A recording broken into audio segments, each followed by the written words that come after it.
everyone, welcome to Think Easy Max channel. இன்னைக்கு நம்ம 12th standard chapter 2 complex numbersல exercise 2.5 ஓட third sum பார்க்க போறோம்.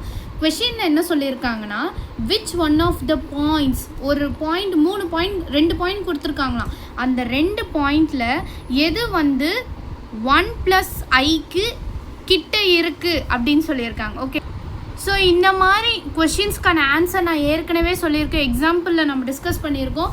இந்த மாதிரி டிஸ்டன்ஸு கண்டுபிடிங்க, ஒரு பாயிண்ட்டை கொடுத்துட்டு மற்ற ரெண்டுத்தையும் கம்பேர் பண்ணி எது தூரமாக இருக்குது எது கிட்ட இருக்குது அப்படின்னாலே எதை யூஸ் பண்ணணும், மாடுலஸ்ன்றது உங்களுக்கு டக்குன்னு மைண்டில் வரணும். ஓகேவா, மாடுலஸ்னாலே டிஸ்டன்ஸுன்னு தான் அர்த்தம் மேக்ஸை பொறுத்த வரைக்கும். ஓகேவா, இப்போ நமக்கு இன்னொரு பிரச்சனை என்னென்னா, இப்போ நான் இதை தனித்தனியாக மாடுலஸ் போட்டு கண்டுபிடிக்கணுமா இல்லை டிஸ்டன்ஸ் போட்டு கண்டுபிடிக்கணுமான்ற ஞாபகம் வச்சுக்கோங்க. எப்போவுமே நம்ம தனித்தனியாக கண்டுபிடிக்கும் போது என்ன ஆகும்னு பார்த்தீங்கன்னா ஒவ்வொன்றுத்துக்கான பர்டிகுலர் டிஸ்டன்ஸ் தான் கிடைக்கும். ஸோ அப்போ நம்ம 3 விஷயத்தையும் கம்பேர் பண்ணும்போது தான் என்ன செய்யணும், அந்த தனித்தனி விஷயத்தை யூஸ் பண்ணணும். நான் 3 விஷயத்தை கம்பேர் பண்ணி எது ரொம்ப கிட்ட இருக்குது எது ரொம்ப தூரத்தில் இருக்குன்னு கண்டுபிடிக்க. ஓகேவா, இந்த மாதிரி சம்ஸுக்கு அதாவது எனக்கு ஒரு பாயிண்ட் கொடுத்துருக்காங்க அதுக்கிட்டேருந்து எது தூரமாக இருக்குது அப்படின்னு கேட்கும்போது நம்ம வந்து ரெண்டுத்தையும் சப்ராக்ட் பண்ணி தான் என்ன பண்ணணும், மாடுலஸ் கண்டுபிடிக்கணும். இந்த பாயிண்ட் எப்போவும் ஞாபகம் வச்சுக்கோங்க. ஓன் கொஷின்ஸ் கேட்டாலும் நம்ம என்ன செய்யணும், ஆன்சர் பண்ண தெரியணும். ஓகேவா, சரி, ஃபஸ்ட்டு நான் வந்து எதுக்கும் எடுத்துக்கிறேன்னா டிஸ்டன்ஸ் ஃப்ரம், நீங்கள் ஃபுல் ஃபார்மில் எழுதுங்க, டிஸ்டன்ஸ் ஃப்ரம் 1 + i, இது தானே எனக்கு கொடுத்துருக்க பாயிண்ட்டு. 1 + iலேருந்து to 10 - 8i அதுக்கு வரைக்கும் நான் யாரை யூஸ் பண்ண போகிறேன் அப்படின்றத பார்த்தோன்னா mod ஆஃப். இப்போ 10 - 8iயையும் அப்புறம் -1 + iயையும் என்ன பண்ண போகிறோம், சப்ராக்ட் பண்ண போகிறோம். ரெண்டுத்தையும் சப்ராக்ட் பண்ணனா உனக்கு வந்து 9 - 9i வரும். ஓகேவா, 9 - 9i ஒன்றுமே கிடையாது. நீங்கள் ரூட் எடுத்திங்கன்னா என்ன வரணும்னா √162 வரும். Correct, 9 9s are 81 plus 9 9s are 81 81 + 81 162ல் ஒன்று நீ 162ன்னு எழுதிக்கோ அல்லது 9√2ன்னு எழுதிக்கோ.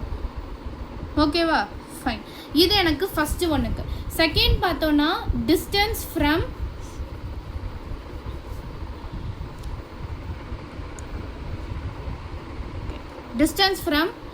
1 + i to 11 + 6i. இதுக்கு எப்படி கண்டுபிடிக்கிறதுனா அதே மாதிரி தான்.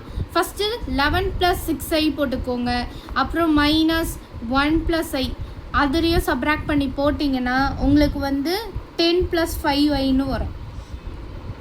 ஓகேவா, 10 + 5i என்ன பண்ணணும், ரூட் எடுக்கணும். 10 10s are 100 5 5s are 25 √125ன்னு வரும். யாருக்கு √125 வரும், 5√5க்கு வரும், 15 வரும் ஆக்சுவலாக.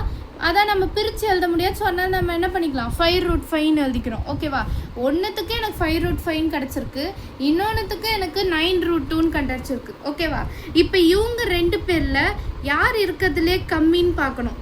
இவங்க 2 பேரில் யார் ரொம்ப க்ளோசஸ்ட்டு பார்த்தோன்னா 5√5 தான் எனக்கு க்ளோசஸ்ட் இல்லையா. அப்போ யார், 11 + 6i தான் 1 + iக்கு கிட்டே இருக்குன்னு அர்த்தம். இது தூரமாக கொஞ்சம் தூரமாக இருக்குன்னு அர்த்தம். அப்போ என்னென்னு எழுதிக்கலாம், நம்மளோட ஃபைனல் ஆன்சரை 11 + 6i இஸ் க்ளோசஸ்ட் டு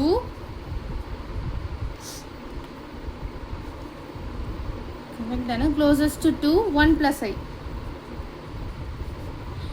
புரிஞ்சுதா? நம்ம ஃபஸ்ட்டு பார்க்கும்போது என்ன யோசிச்சிருப்போம்னா 10 - 8i இருக்குது பார்த்தீங்கன்னா அதுதான் கம்மி நம்பராக இருக்குது, ஸோ அதுதான் வந்திருக்கும் கிட்ட அப்படின்னு யோசிச்சிருப்போம்.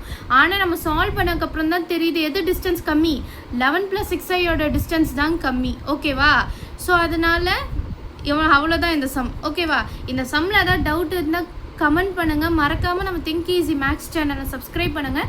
அப்போ தான் நான் அடுத்தடுத்த வீடியோஸ் இன்னும் நிறைய இன்ஃபர்மேஷனோட உங்களுக்கு ஈஸியாக புரிகிற மாதிரி சொல்லித்தர முடியும். ஓகேவா, ஸோ தேங்க்யூ.